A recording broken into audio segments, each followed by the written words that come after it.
चलिए बाबा, अब हम करेंगे अपना कस्टम्स का रिवीजन। सुनिए, कस्टम्स का रिवीजन में अगर जो आप फर्स्ट चार्ट देखोगे, ये फर्स्ट चार्ट जो मेरा दिया हुआ है यहाँ पे, ये डेफिनेशंस का चार्ट है। अब ये जो डेफिनेशंस का चार्ट है, ये मैंने रिवीजन पर्पस के लिए दिया है कि बच्चे अगर एग्जाम से पहले चाहे तो एक बार इसको क्विकली पढ़ ले। अदरवाइज ये जो चार्ट है एग्जाम पर्पस के लिए इंपॉर्टेंट नहीं है, लेकिन ये चार्ट का बेसिकली देने का पर्पस ये था कि जब आप समझ लीजिए चैप्टर नंबर 1 पढ़ रहे हो, अब आपको गुड्स का डेफिनेशन का जरूरत है, इंडिया का डेफिनेशन का जरूरत है, तो सर उस केस में इंडिया का डेफिनेशन, इंडियन कस्टम वाटर का डेफिनेशन, बैगेज का डेफिनेशन, समझ लीजिए आपको स्टोर्स का डेफिनेशन का जरूरत है, आपको गुड्स के डेफिनेशन का जरूरत है, उस सब पर्पस के लिए कि जब हम चार्ट बुक को पढ़ रहे हैं तो जो जो डेफिनेशंस का हमें जरूरत पड़े, उन डेफिनेशंस को, जो जो इंपॉर्टेंट डेफिनेशंस होते हैं, उन डेफिनेशंस को मैंने एक चार्ट में दे दिया है। बेसिकली ये जो चार्ट है इसका कोई रिवीजन नहीं है, आप बस इस चार्ट को जब जब हम दूसरे चार्ट पढ़ते रहेंगे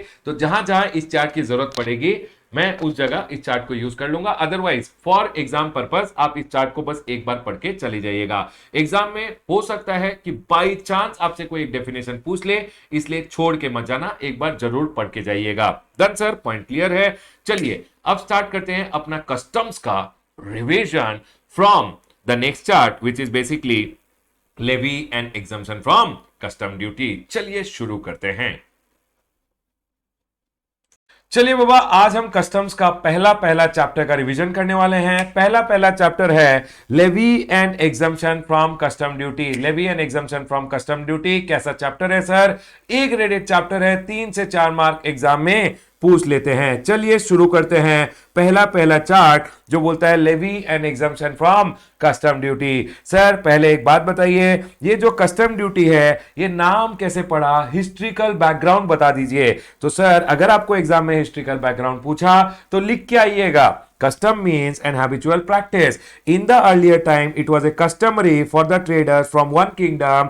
जब एक किंगडम से दूसरे किंगडम्स में ट्रेडर जाता था तो सर किंग के लिए कोई गिफ्ट वगैरह लेके जाता था ताकि किंग को खुशी हो। अगर किंग खुश रहेगा तो किंग उन्हें अलाउ करेगा बिजनेस करने के लिए उसके किंगडम में। एंड हेंस ये एक कस्टम था पहले गिफ्ट लेके जाना किंग के लिए, और धीरे धीरे इस कस्टम को गवर्नमेंट ने क्या किया, एज कस्टम ड्यूटी कलेक्ट करने लग गए। ये था historical background. Custom means an habitual practice. In the earlier times it was a custom for trader from one kingdom to offer gift to the king for allowing him to sell goods. अगर आप दूसरे kingdom में जा रहे हो तो आप king को एक गिफ्ट देते थे। During those days the gift was a custom but now collected by the government as custom duty. पहले ये कस्टम हुआ करता था, एक रीति था, आजकल रीति रिवाज नहीं रहा, आजकल गवर्नमेंट कंपल्सरली इसको लेवी करता है as custom duty. Sir custom law जो है वो कौन बनाता है? सुनिए, article number 246 of the constitution का यूनियन लिस्ट जो लिस्ट नंबर 1 है उसमें एंट्री नंबर 83 इंसर्ट किया गया है, और power to make law relating to custom किसके पास है? पार्लियामेंट के पास है। सर कस्टम लॉ की जब मैं बात करता हूं उसमें आता है custom act, custom tariff act, rules and regulation. ठीक है सर। सर कस्टम एक्ट में क्या होता है? कस्टम एक्ट में entire law with respect to import and export दिया गया है। ठीक है सर। कस्टम टैरिफ एक्ट में क्या होता है? Custom tariff act as the name suggest, custom tariff act में होता है rate of custom duty. First schedule of the custom tariff act import duty का रेट देता है। सेकेंड शेड्यूल में अगर आप देखोगे तो आपको एक्सपोर्ट ड्यूटी का रेट मिलेगा।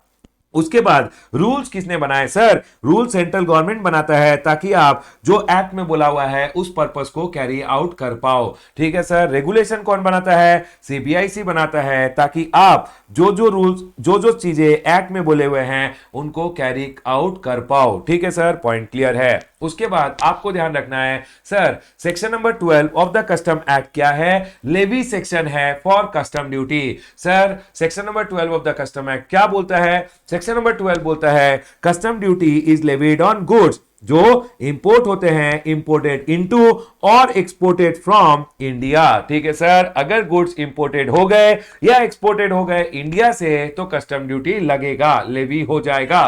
सर ये गुड्स का मतलब क्या होता है? चलिए समझते हैं गुड्स का मतलब। Custom duty is levied on goods, और गुड्स का मतलब होता है वेसल, एयरक्राफ्ट और vehicle only on permanent import. अगर आपने परमानेंटली इंपोर्ट किया तो ही गुड्स होता है, and not if they are used as conveyance. अगर कन्वेंस के तरह आके वापस चले जा रहे हैं तो वो गुड्स नहीं है, उस पर कस्टम ड्यूटी नहीं आएगा। लेकिन आप परमानेंट इंपोर्ट अगर कर रहे हो तो कस्टम ड्यूटी आएगा। जल उद्योग का केस लॉ था। ठीक है सर, पॉइंट क्लियर है। उसके बाद गुड्स गुड्स होते हैं वेसल, एयरक्राफ्ट और व्हीकल। उसके बाद बोला गया है गुड्स होता है स्टोर्स। स्टोर्स क्या होता है सर? स्टोर्स का मतलब होता है कि sir stores means any goods for use in the vessel or aircraft and includes fuel, spare parts and any other article or equipment whether or not for immediate fitting. जब एक जहाज India आ रहा है, जहाज पे इंसानों के लिए खाना होता है प्लस शिप के खाने के लिए फ्यूल होता है, उनको बेसिकली क्या बोलते हैं? स्टोर्स बोलते हैं। जो एक जहाज या एयरक्राफ्ट अपने साथ आते हुए लाता है उसको हम बेसिकली स्टोर्स बोलते हैं। ठीक है सर, जो स्टोर्स होते हैं उनको भी गुड्स माना गया है और स्टोर्स पे भी कस्टम ड्यूटी लेवी किया जा सकता है। ठीक है सर, पॉइंट क्लियर है। उसके बाद स्टोर्स का स्पेशल प्रोविजन है जो बैगेज के चैप्टर में आप पढ़ोगे। उसके बाद बोला गया है बैगेज भी गुड्स है। जो बैग बेसिकली इंडिया के बाहर से एक पर्सन आता है वह लेके आता है। सर बैगेज का मतलब क्या होता है? Baggage includes unaccompanied baggage. तो इंडिया के बाहर से अगर आप आ रहे हो, बैग अपने साथ ला रहे हो तो भी बैगेज है। समझ लीजिए आप आ गए एक एयरक्राफ्ट में और आपके आने के बाद कुछ बैग्स भेजे जा रहे हैं, उनको भी बैगेज का प्रोविजन अप्लाई होता है, उनको बोलते हैं अनअकम्पनीड बैगेज। बट बैगेज के प्रोविजन एप्लीकेबल नहीं होते हैं मोटर व्हीकल के ऊपर। तो बैगेज जो आप अपने साथ ला रहे हो उसको भी गुड्स कंसीडर किया गया है और उस पे भी कस्टम ड्यूटी आता है। करेंसी एंड नेगोशिएबल इंस्ट्रूमेंट को भी गुड्स बोला गया है। सर क्यों बोला गया है? ताकि आप उसको एज पर फेमा लेके आओ। ठीक है सर, पॉइंट क्लियर है। And any other kind of movable property is also goods. Goods का मतलब क्या होता है? वेसल, व्हीकल और एयरक्राफ्ट। गुड्स का मतलब होता है stores, baggage, currency and negotiable instrument and any other kind of movable property. अगर कोई भी मूवेबल प्रॉपर्टी आप ला रहे हो इंडिया में तो उसको भी गुड्स बोला जाएगा। जैसे कि television, mobile phone, iPad, intangibles put on media. अगर कोई भी इंटेंजिबल को मीडिया में डाला गया है, सॉफ्टवेयर को सीडी में लाए हो, ड्राइंग्स एंड डिजाइन को पेपर में लाए हो, तो सर वो इंटेंजिबल को भी गुड्स माना गया है और गुड्स के ऊपर कस्टम ड्यूटी आएगा। ठीक है सर। एक एसोसिएटेड सीमेंट कंपनीज का केस लॉ है जिसमें सुप्रीम कोर्ट ने बोला है कि सर अगर ड्राइंग डिजाइन इंडिया के बाहर से ला रहे हो, drawing design, manual, technical material, वो सारे गुड्स हैं और उन पे कस्टम ड्यूटी आएगा। डन सर, पॉइंट क्लियर है। अब सुनिए sir, custom duty is levied on goods imported into और exported from India. Sir India क्या होता है? अगर आप इंडिया का डेफिनेशन पढ़ोगे, India includes territorial waters of India. मतलब इंडिया का जो टेरिटोरियल वाटर्स ऑफ इंडिया है वही इंडिया में इंक्लूड किया गया है। General meaning of India plus territorial waters को इंडिया में इंक्लूड किया गया है। तो हेंस इंडिया मींस, इंडिया का डेफिनेशन बोलता है India includes territorial waters of India. जो टेरिटरी है वो तो है ही, प्लस टेरिटोरियल वाटर्स को भी इंक्लूड किया गया है इंडिया की डेफिनेशन में, that is up to 12 nautical miles India माना जाता है। सर ये सिग्निफिकेंस क्या है टेरिटोरियल वाटर्स का? सिग्निफिकेंस ये है कि टेरिटोरियल वाटर्स को इसलिए देखा जाता है ताकि इंपोर्ट एंड एक्सपोर्ट हुआ या नहीं पता चल सके, क्योंकि इंडिया यहां तक है। अगर एक जहाज समझ लीजिए यहां एंटर कर गया तो उसको इंपोर्ट माना जाएगा। अगर एक जहाज इंडिया के यहां से आउटसाइड टेरिटोरियल वाटर चला गया तो उसको एक्सपोर्ट माना जाएगा। Significance of the territorial waters of India is to determine taxable event that is import और एक्सपोर्ट। ठीक है सर, पॉइंट क्लियर है। एक बात का ध्यान रखिएगा, इंडिया के बेसलाइन से अगर आप 200 नॉटिकल माइल जाओगे तो उसको, इस पानी को हम बोलते हैं Indian custom water. Sir Indian custom water का सिग्निफिकेंस क्या है? हमेशा याद रखिएगा, इंडियन कस्टम वाटर में इंडियन कस्टम ऑफिसर्स का पावर रहता है। वो चाहे तो अगर कोई जहाज यहां पे है उस जहाज को रोक सकते हैं, स्टॉप कर सकते हैं, सर्च कर सकते हैं, लोगों को अरेस्ट कर सकते हैं। अगर कुछ स्मगलिंग वगैरह हो रहा था तो सर लोगों को अरेस्ट कर सकते हैं, गुड्स एंड कन्वेंस को कॉन्फिस्केट भी कर सकते हैं। ठीक है सर, पॉइंट क्लियर है। उसके बाद एक बात का ध्यान रखिएगा, एक्सक्लूसिव इकोनॉमिक जोन जो बेसिकली 188 नॉटिकल माइल्स होता है, एंड उसके नीचे का जो कॉन्टिनेंटल शेल्फ है वो इंडिया नहीं है। लेकिन सर एक्सक्लूसिव इकोनॉमिक जोन और कॉन्टिनेंटल शेल्फ में जहां ये मशीन वगैरह लगे हुए हैं, जहां से ऑयल ऑयल एक्सप्लोरेशन एक्टिविटीज किया जाता है। सेंट्रल गवर्नमेंट के पास पावर है कि मैरीटाइम जोन एक्ट को यूज करके कस्टम एक्ट और कस्टम टैरिफ एक्ट का एप्लीकेबिलिटी सेंट्रल गवर्नमेंट यहां तक एक्सटेंड कर सकता है। और सेंट्रल गवर्नमेंट ने क्या किया, custom act, Indian custom act और इंडियन कस्टम टैरिफ एक्ट का एप्लीकेबिलिटी एक्सटेंड कर दिया है up to this designated area and hence ये जो एरिया है इनको इंडिया मान लिया गया है। पूरा का पूरा एक्सक्लूसिव इकोनॉमिक जोन और कॉन्टिनेंटल शेल्फ को इंडिया नहीं माना जाता है। सिर्फ ये पार्ट्स जहां पे ये बेसिकली ऑयल एक्सप्लोरेशन वगैरह के लिए मशीन वगैरह लगा हुआ है उनको इंडिया मान लिया गया है। एंड हेंस अगर आप एक बात समझ रहे हो, इनको अगर इन एरियाज को अगर इंडिया मान लिया गया है, यहां से अगर कुछ सामान इंडिया आ रहा है तो वो इंपोर्ट नहीं होगा क्योंकि ये पार्ट भी तो इंडिया मान लिया गया है। लेकिन समझ लीजिए इंडिया के बाहर से अगर यहां कुछ आइटम आ रहा है तो उसको इंपोर्ट माना जाएगा क्योंकि ये पार्ट तो इंडिया मान लिया गया है। डन सर, पॉइंट क्लियर है, याद रखिएगा।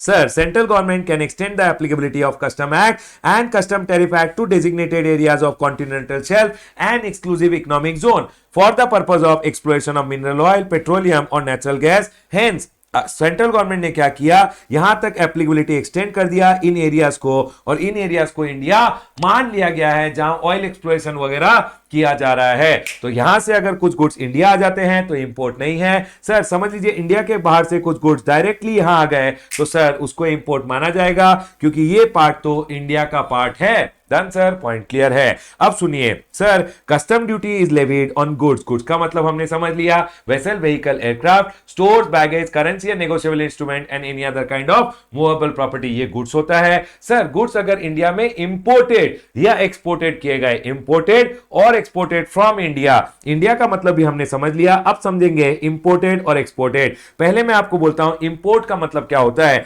सर इंपोर्ट का मतलब होता है इंडिया के बाहर से इंडिया में लाना। अब सुनिए सर, एक जहाज क्या कर रहा था, टेरिटोरियल वाटर्स के अंदर एंटर कर गया। तो सर अगर टेरिटोरियल वाटर्स के अंदर एंटर कर गया तो इंडिया के अंदर आ गया, इंडिया के बाहर से इंडिया में लाना इंपोर्ट होता है। लेकिन सर कस्टम ड्यूटी तब लगता है when the goods are imported. Sir यहां तो इंपोर्ट स्टार्ट हुआ था, इंपोर्ट चलते रहेगा, और टैक्सेबल इवेंट क्या होगा, टैक्सेबल इवेंट तब आएगा जब गुड्स रीच हो गए कस्टम बाउंड्री में और आपने एक bill of entry for home consumption file कर दिया है। क्योंकि जब गुड्स टेरिटोरियल वाटर्स के अंदर एंटर हो गए, माना bringing from outside India into India import है, लेकिन सर टैक्सेबल इवेंट क्या होगा, टैक्सेबल इवेंट तब होगा सर यहां अगर टेरिटोरियल वाटर्स के अंदर गुड्स एंटर कर गए, वो तो सर टैक्सेबल इवेंट स्टार्ट हुआ है, टैक्सेबल इवेंट चलते रहेगा और टैक्सेबल इवेंट कंप्लीट तब होता है जब गुड्स पहुंच गए कस्टम बैरियर के अंदर और आपने एक बिल ऑफ एंट्री फाइल किया है कि सर मेरे को गुड्स घर लेके जाने हैं, होम कंजम्पशन के लिए आपने एक बिल ऑफ एंट्री फाइल किया है। यह डिसाइड किया गया था इन गार्डन सिल्क मिल का केस लॉ, जहां कोर्ट ने बोला कि sir in case of goods clear for home consumption, taxable event क्या होता है, सर इंपोर्ट स्टार्ट होता है when the goods cross the territorial waters of India, चलते रहेगा but continuous, and is completed when goods become a part of the mass of goods with in the country. मतलब आपने एक bill of entry file किया और goods को clear करा के इंडिया का पार्ट बना दिया, तब वो टैक्सेबल इवेंट होता है। The taxable event is reach when goods reach the custom barrier, और आपने बोला मुझे कस्टम बाउंड्री के बाहर निकालना है, आपने एक bill of entry for home consumption file कर दिया, वो टैक्सेबल इवेंट है। यहां टैक्सेबल इवेंट स्टार्ट हुआ था, लेकिन when goods are imported, import start हुआ था, इंपोर्ट कंप्लीटेड तब माना जाएगा जब गुड्स रीच हो गए कस्टम बाउंड्री और आपने एक bill of entry for home consumption file कर दिया। उसके बाद किरण स्पिनिंग मिल का केस लॉ आया। ये केस क्या बोला कि सर आपका गुड्स कस्टम बाउंड्री में आ गया, आपने क्या किया, कस्टम वेयरहाउस में भेज दिया। अब इस केस में टैक्सेबल इवेंट क्या होगा, इस केस में टैक्सेबल इवेंट वो होगा जब आप एक बिल ऑफ एंट्री फाइल करते हो कि मुझे गुड्स वेयरहाउस से निकालने हैं, मतलब कस्टम बाउंड्री से अगर आप निकालने के लिए एक बिल ऑफ एंट्री फाइल करते हो, सो एक्सबॉन्ड बिल ऑफ एंट्री जब फाइल करोगे तब माना जाएगा टैक्सेबल इवेंट और आपको टैक्स देना पड़ेगा। डन सर, पॉइंट क्लियर है। किरण स्पिनिंग मिल का केस था, इन case of goods cleared for home consumption from for warehousing, the custom barrier is crossed when they are sought to be taken out of custom, that is taxable event is when bill of entry for home consumption is filed. कि sir मैं goods को clear करना चाहता हूं ware house से, तब taxable event आएगा। Mangalore refinery and petrochemicals limited का केस लॉ है, वो क्या बोलता है कि सर ड्यूटी एक्चुअल क्वांटिटी जो इंडिया में आया है उस पे लगेगा, ना कि जो क्वांटिटी बिल ऑफ लेडिंग में मेंशन्ड है। समझ लीजिए यूएस से 1000 लीटर ऑयल भेजा गया, इंडिया में सिर्फ 900 लीटर ऑयल आया है, तो जो एक्चुअल क्वांटिटी रिसीव हुआ है उसी पे कस्टम ड्यूटी लगेगा, ना कि जो वहां से बिल ऑफ लेडिंग में लिख के गुड्स भेजा गया था उस पे नहीं लगेगा। Sir duty is levied on actual quantity of crude oil receive and not the quantity showed on the bill of lading. ठीक है sir. Urban Lloyd chills offshore limited का केस लॉ है, क्या हुआ sir, urban Lloyd offshore chills limited का एक offshore unit था। इस ऑफशोर यूनिट में इन्होंने क्या किया, इंडिया के बाहर से कुछ गुड्स मंगा लिए और कंज्यूम कर लिए। मुझे एक बात बताइए, इंडिया के बाहर से अगर आप ऑफशोर यूनिट में मंगाओगे, इनको तो इंडिया का पार्ट मान लिया गया है, अगर यहां से कुछ गुड्स इंडिया के बाहर से यहां आए तो सर उसको इंपोर्ट माना जाएगा। यही है urban Lloyd offshore chills limited का केस लॉ कि goods imported for Urban Lloyd Chills Offshore Limited, goods imported for consumption on the oil rigs situated in the continental shelf or exclusive economic zone which are deemed to be a part of India will attract import duty. ठीक है sir, point clear है। Sir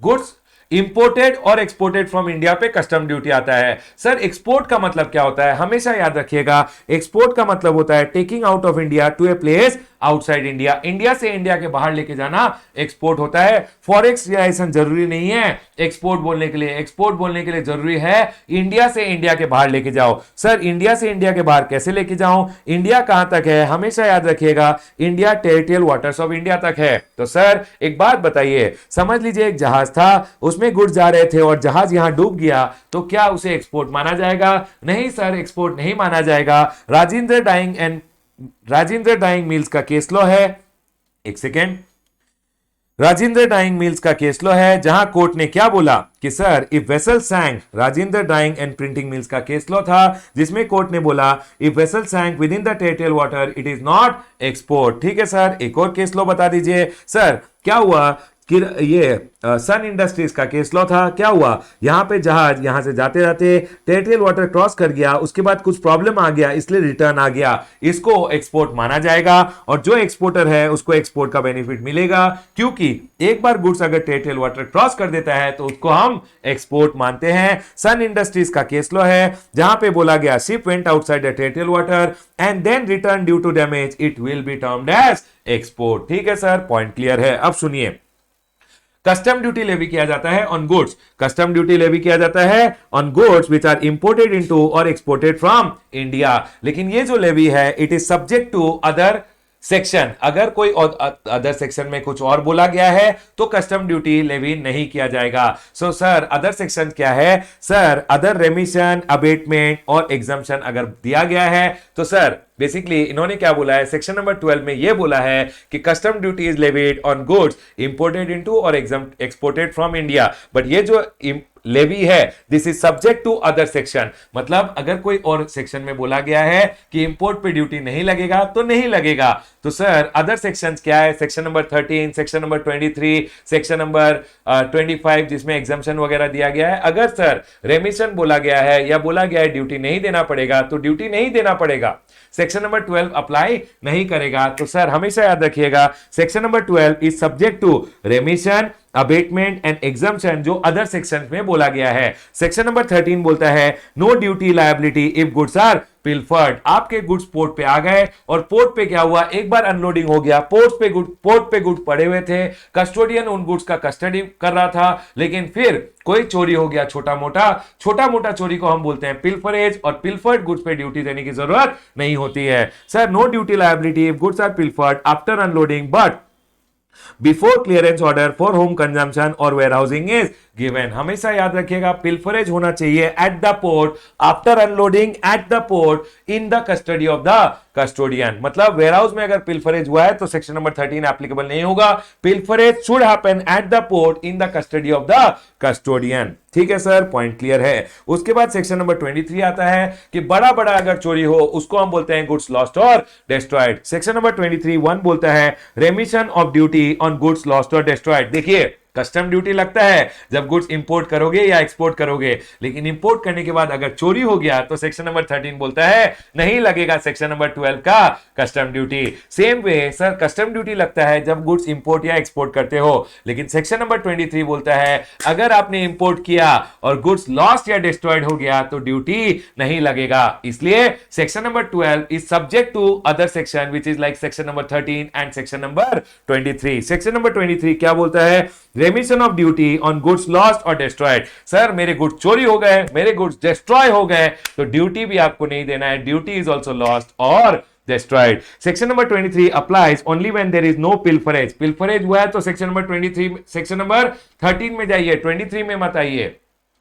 section number 23 बड़ा बड़ा चोरी के लिए लगता है या गुड्स डिस्ट्रॉय हो गया, कंप्लीटली यूजलेस हो गया है, मतलब समझ लीजिए ग्लास मंगवाया था, अनलोडिंग के टाइम पे गिर के टुकड़े टुकड़े हो गए, डिस्ट्रॉय हो गए गुड्स, तो आपको रेमिशन दिया जाएगा, मतलब ड्यूटी नहीं देना पड़ेगा। लेकिन burden of proof is on the importer, that is remission only if ACDC, assistant commissioner or deputy commissioner is satisfied that the goods are lost or destroy. आपको प्रूव करना पड़ेगा कि सर देखिए 6000 मेट्रिक टन आया था, 500 metric ton चोरी हो गए, सिर्फ 5500 मेट्रिक टन बचे हैं। आपको प्रूव करना पड़ेगा ये बात ACDC को, तभी आपको गुड्स लॉस्ट और डिस्ट्रॉयड पे ड्यूटी नहीं देना पड़ेगा। उसके बाद लॉस और destruction should happen before clearance for custom, मतलब इन द कस्टम पोर्ट और इन द वेयरहाउस कहीं भी लॉस्ट या डिस्ट्रॉयड हो गया हो आपको रेमिशन मिल जाएगा। सेक्शन नंबर 21 यही बोलता है गुड्स लॉस्ट और डिस्ट्रॉयड, ड्यूटी ऑल्सो लॉस्ट और डिस्ट्रॉयड, आपको ड्यूटी नहीं देना पड़ेगा, रेमिशन मिल जाएगा।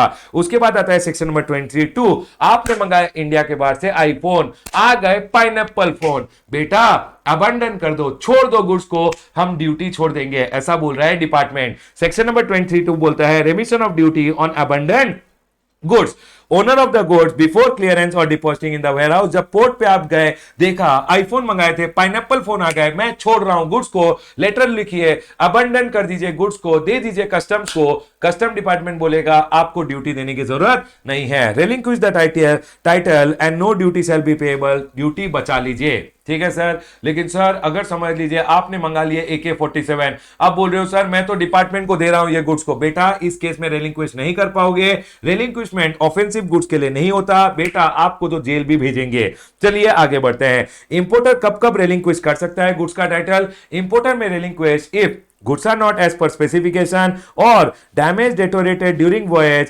rendering them useless। सर क्या हुआ, मैंने मंगाए थे आईफोन, आ गया पाइनएप्पल फोन, मेरे स्पेसिफिकेशन के हिसाब से नहीं है, मैं छोड़ रहा हूं। या सर डैमेज डिस्ट्रॉयड गुड्स आ गए, डैमेज डेटोरेटेड गुड्स मतलब आम मंगाए थे, गुठलियां बचे हैं, सर क्या करूं इनका मैं? तो अगर कोई गुड्स डैमेज हो गया या डेटोरिएट हो गया, फॉल इन क्वालिटी हो गया, इतना हो गया है कि कंप्लीटली यूजलेस है, अबंडन कर दीजिए गुड्स, मत लेके जाइए गुड्स, डिपार्टमेंट आपसे ड्यूटी नहीं मांगेगा। या फिर समझ लीजिए कोई ब्रीच ऑफ कॉन्ट्रैक्ट हो गया और आप बोल रहे हो मैं डिलीवरी लेना नहीं चाहता, कोई बात नहीं, अबंडन कर दीजिए गुड्स को, छोड़ दीजिए डिपार्टमेंट के पास और डिपार्टमेंट आपसे ड्यूटी नहीं लेगा। डन सर, पॉइंट क्लियर है।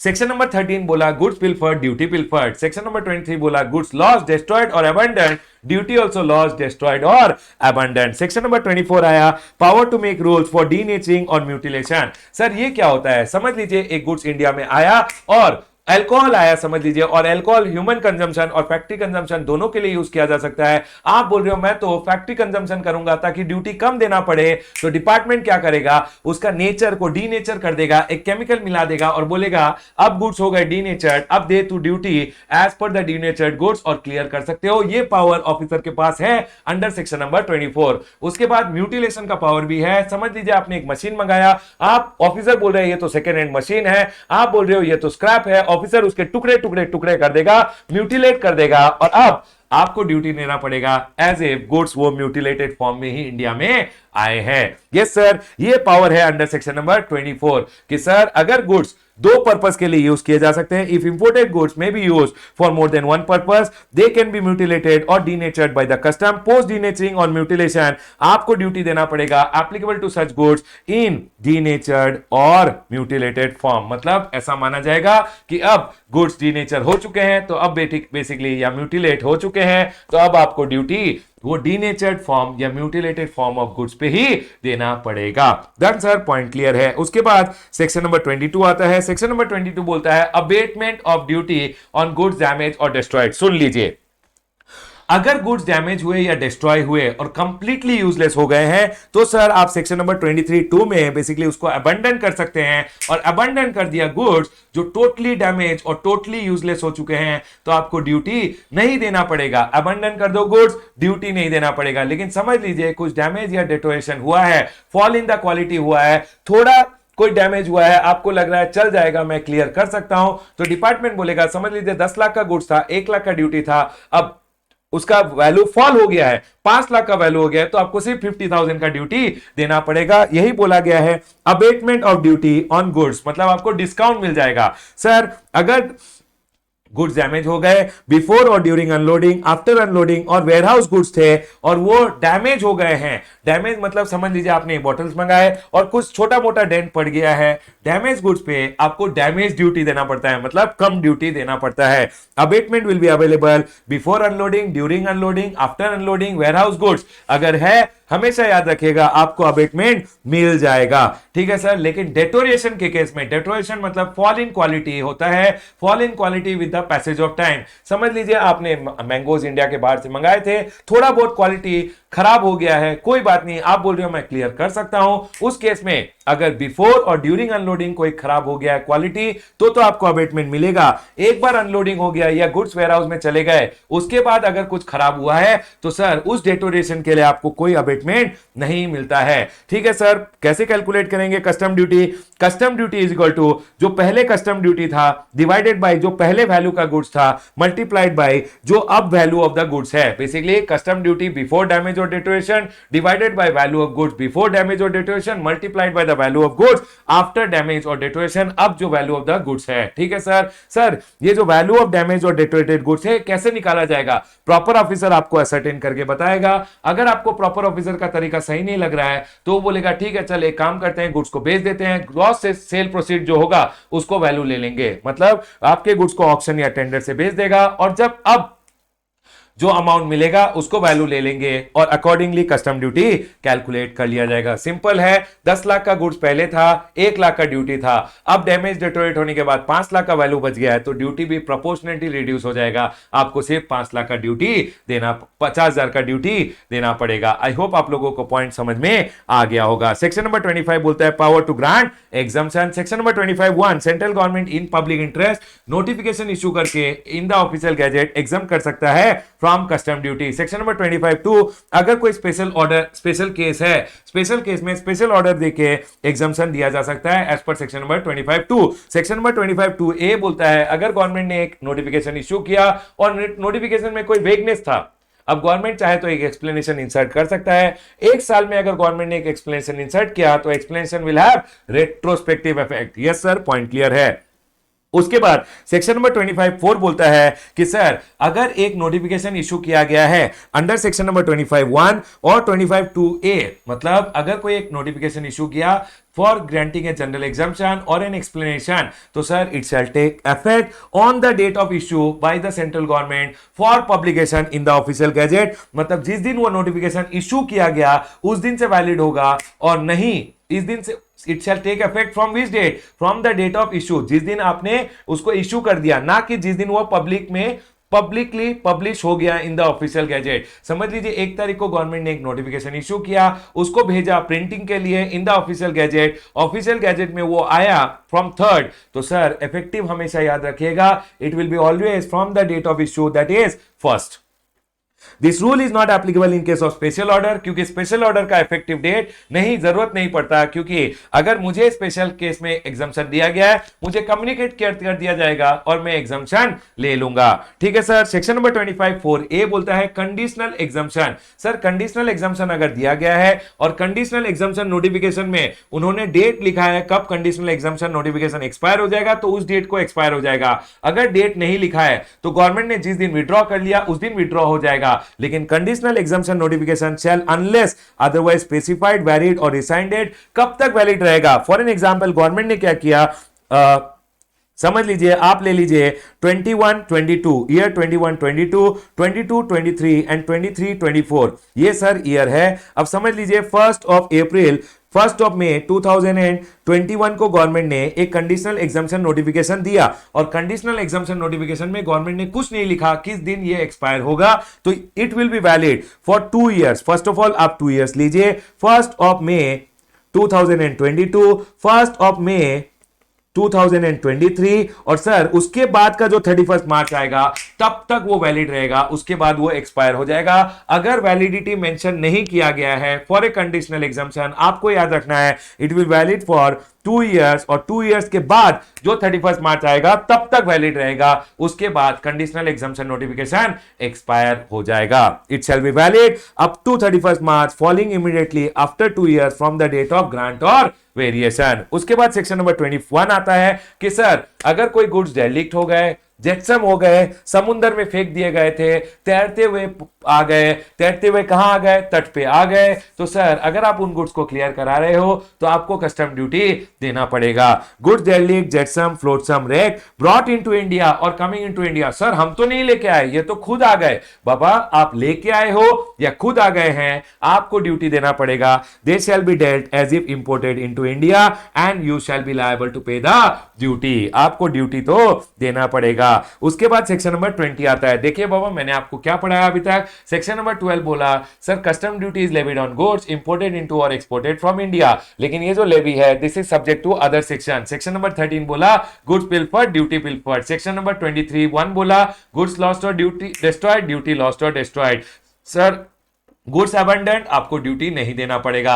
उसके बाद section number 24 power to denature और mutilate. Section number 22 goods damage और डिस्ट्रॉयड, आपको ड्यूटी का डिस्काउंट मिल जाएगा। सेक्शन नंबर 25 एग्जम्पशन का पावर है गवर्नमेंट के पास। उसके बाद section number 21 goods derelict, जेट्सम etcetera का केस में चाहे वो इंडिया लाए गए हो या आ गए हो उन पे आपको ड्यूटी देना पड़ेगा अनलेस यू प्रूव।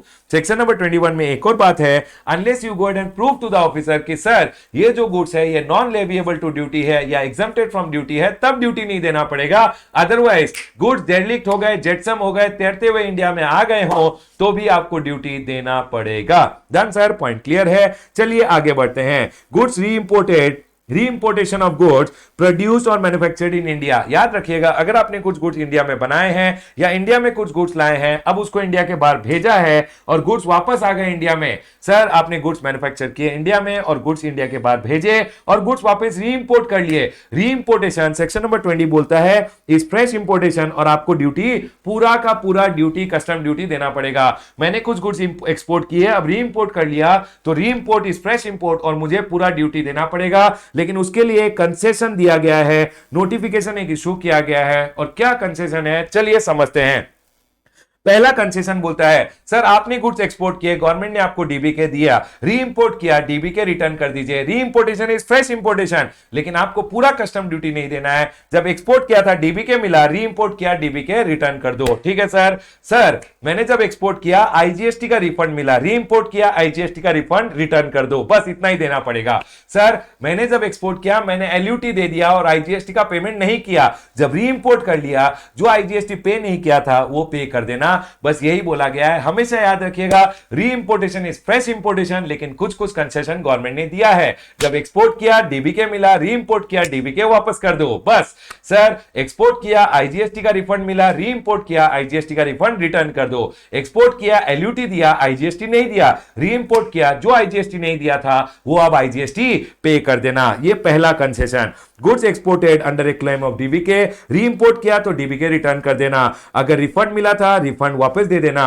सर अगर बॉन्ड के अंदर पे एक्सपोर्ट किया था तो जो आईजीएसटी नहीं दिया था ऑन एक्सपोर्टेशन अब दे देना। सर समझ लीजिए मैंने कुछ गुड्स इंडिया में इंपोर्ट किए, अब उनको रिपेयर के लिए वापस इंडिया के बाहर भेज रहा हूं, रिपेयर करके वापस आएंगे, रीइंपोर्टेशन फ्रेश इंपोर्टेशन। लेकिन सर गवर्नमेंट ने कंसेशन दे रखा है, आपने गुड्स एक मशीन इंडिया में मंगाया, समझ लीजिए मशीन को रिपेयरिंग के लिए वापस भेज रहे हो, रीइंपोर्ट करोगे, रीइंपोर्टेशन यूं तो फ्रेश इंपोर्टेशन होता है, लेकिन सर फिर गवर्नमेंट ने बोला आपको बस एक काम करना है, वैल्यू एडिशन पे ड्यूटी देना है। वैल्यू एडिशन मतलब जब रिपेयर के लिए भेजोगे जाने आने का जो खर्चा है, फ्रेट एंड इंश्योरेंस दोनों जाने आने का देखिएगा, plus fair cost of repair, plus material जो उसने यूज किया है उसका वैल्यू पे आपको ड्यूटी देना पड़ेगा। Goods imported then exported for repair abroad and then reimported, custom duty and fair cost of repair plus cost of material used in repair plus insurance and freight two way. जो material का खर्चा है, आपसे लिया हो नहीं लिया कोई बात नहीं, मटेरियल का खर्चा, उसका लेबर का खर्चा plus fair cost of repair का खर्चा प्लस जाने आने का फ्रेट एंड जाने आने का इंश्योरेंस पे आपको ड्यूटी देना पड़ेगा।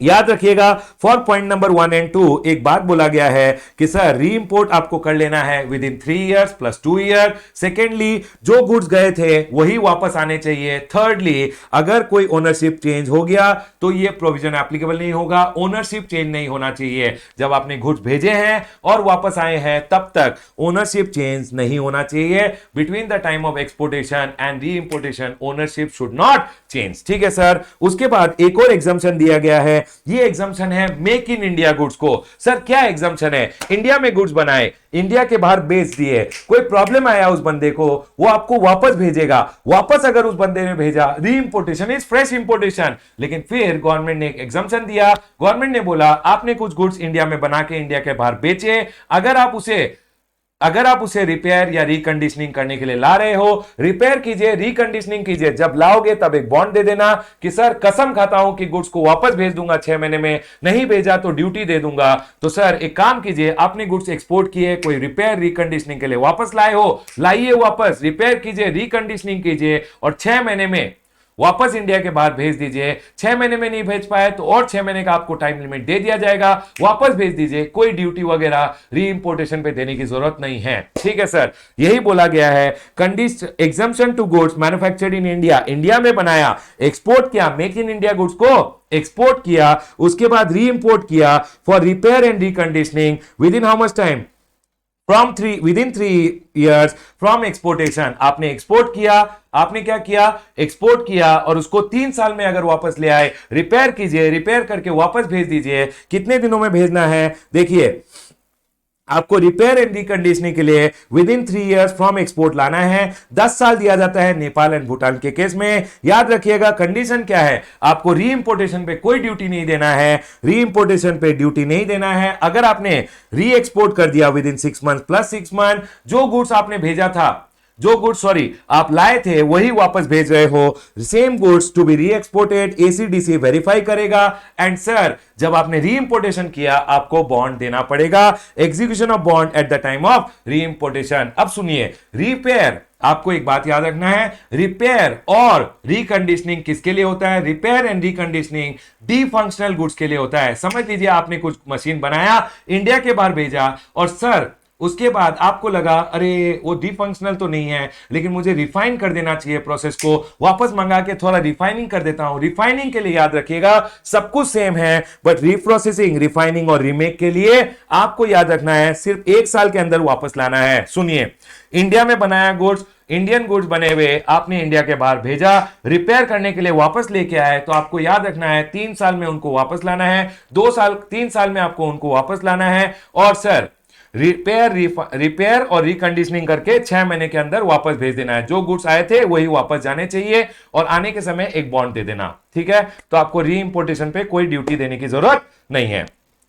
ठीक है सर, पॉइंट क्लियर है। उसके बाद क्या है, रीप्रोसेसिंग, रिफाइनिंग और रीमेक के लिए अगर गुड्स आए हैं तो सर 1 साल के अंदर अंदर रिफाइनिंग रीमेक के लिए आ जाना चाहिए। रिफाइनिंग रीमेक वगैरह करके उसको आपको 6 महीने के अंदर वापस भेज देना है। ठीक है सर, पॉइंट क्लियर है। उसके बाद कुछ छोटे मोटे केस लॉज है जो मैंने यहां लिख दिया है, सुन लीजिए। हनील एरा टेक्सटाइल लिमिटेड का केस लॉ है। क्या हुआ था, हनील एरा ने क्या किया, एक डीजी सेट और फर्नेस ऑयल इंपोर्ट किया। DG set furnace oil 100% export oriented unit था हनील एरा टेक्सटाइल लिमिटेड। सर इसमें क्या हुआ, हनील एरा टेक्सटाइल लिमिटेड ने क्या किया, डीजी सेट और फर्नेस ऑयल मंगाया और यह बोला गया था नोटिफिकेशन में, एग्जाम्पशन नोटिफिकेशन इशूड था और उसमें बोला गया था अगर एक व्यक्ति डीजी सेट और फर्नेस ऑयल लाता है और उससे इलेक्ट्रिसिटी बनाता है, इलेक्ट्रिसिटी से गुड्स बनाता है और गुड्स को एक्सपोर्ट करता है, तो डीजी सेट और फर्नेस ऑयल के ऊपर कोई ड्यूटी देने की जरूरत नहीं है।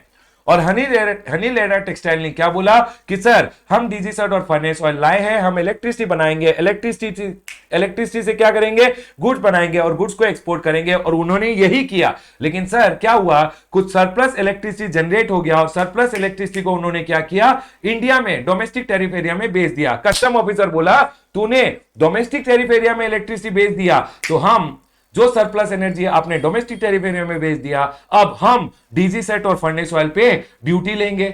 हनी लेरा टेक्सटाइल चला गया कोर्ट के पास। कोर्ट ने बोला देखिए जो नोटिफिकेशन इशूड था उसमें कोई रेस्ट्रिक्शन नहीं था कि अगर सरप्लस एनर्जी जनरेट हुआ है, बस बेसिकली उसमें कोई रेस्ट्रिक्शन नहीं था कि आपको एनर्जी को सिर्फ एक्सपोर्टेड गुड्स में यूज करना है। हनी लेरा टेक्सटाइल ने इंपोर्ट किया DG set furnace oil, electricity generate किया और as per the notification goods में यूज किया और गुड्स को एक्सपोर्ट किया।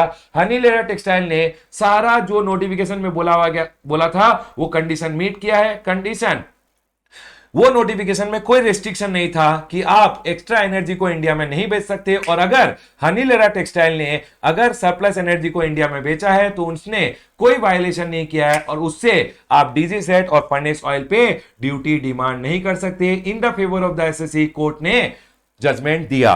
क्या बोला, in the absence of restrictive clause in notification there shall be no violation of any condition of the notification, no duty for surplus power which is sold in the domestic tariff area. अगर आपने domestic tariff area में कोई power बेच दिया था, कोई electricity बेच दिया था, उस पे आपको ड्यूटी देने की जरूरत नहीं है, क्योंकि नोटिफिकेशन में ऐसा कोई रेस्ट्रिक्शन नहीं था कि आप सरप्लस एनर्जी को डोमेस्टिक टैरिफ एरिया में नहीं बेच सकते, और आपने नोटिफिकेशन में जो जो बोला था वो सारा कंडीशन मीट किया है।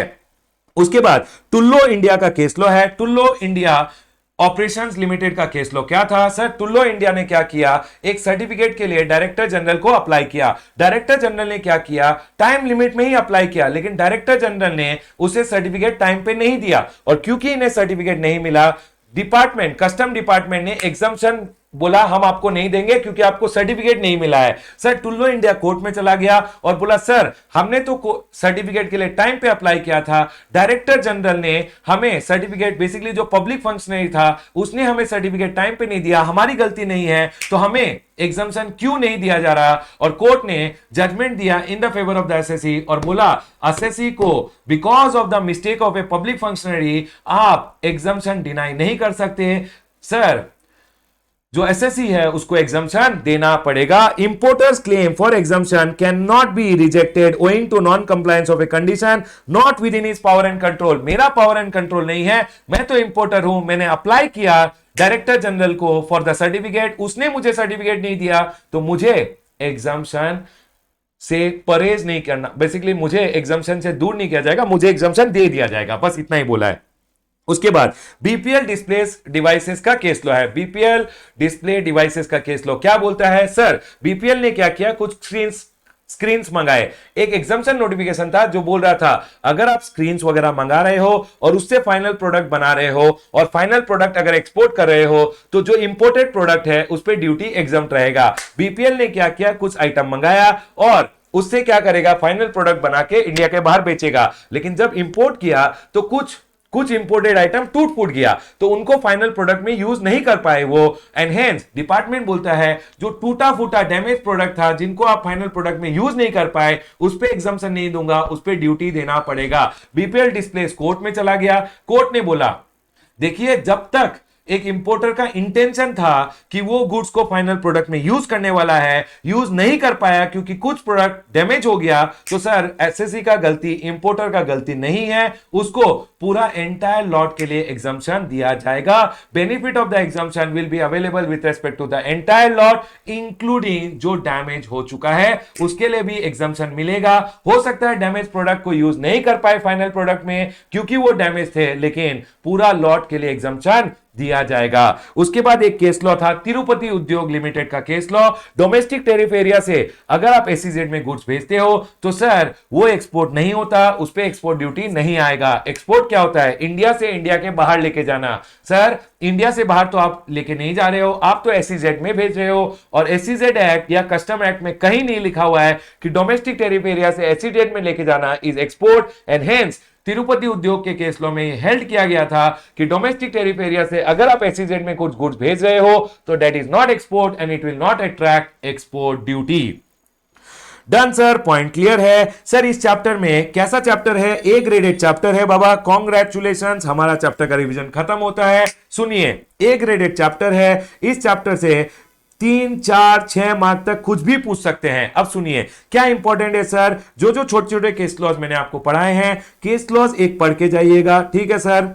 नाम केस लॉज के याद रह गए तो बहुत अच्छा। उसके अलावा section number 13, section number 23 and section number 20, उसके बाद section number 22 and section number 25 इस सेक्शन इस चैप्टर के ए ग्रेडेड क्वेश्चंस है। उसके अलावा मैंने सब कुछ पढ़ा दिया है। Case law section number 13, section number 23, section number 20, section number 22 and section number 25 तो करके ही जाना है, राइट एवरीवन। यहां मैं अपना quick revision with respect to the chapter of levy of and exemption from custom duty close करता हूं। Congratulations people, done.